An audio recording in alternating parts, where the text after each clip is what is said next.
زہرا اور عالیہ کی دوستی۔ زہرا اور عالیہ ایک ہی جماعت میں پڑھتے تھے۔ زہرا بہت ذہین تھی اور ہر امتحان میں اول نمبر لاتی تھی۔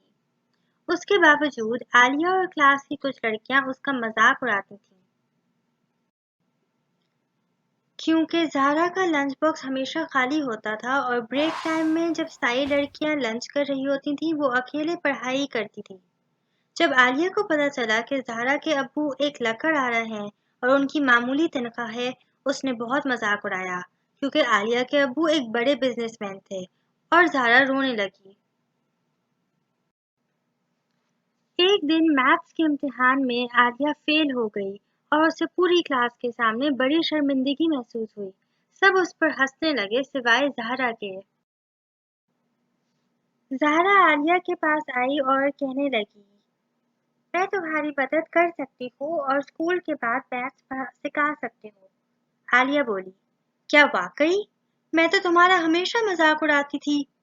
زہرا نے کہا، میں نے معاف کیا، آج سے ہم دوست ہیں۔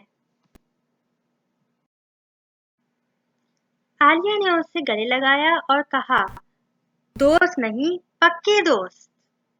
اس دن کے بعد زہرا نے اسے پڑھایا اور عالیہ گھر سے زیادہ لنچ لانے لگی تاکہ اپنی نئی سہیلی کے ساتھ کھائے اور انجوائے کر سکے، اور کچھ ہی دنوں میں ان کی دوستی پورے اسکول میں مشہور ہو گئی تھی۔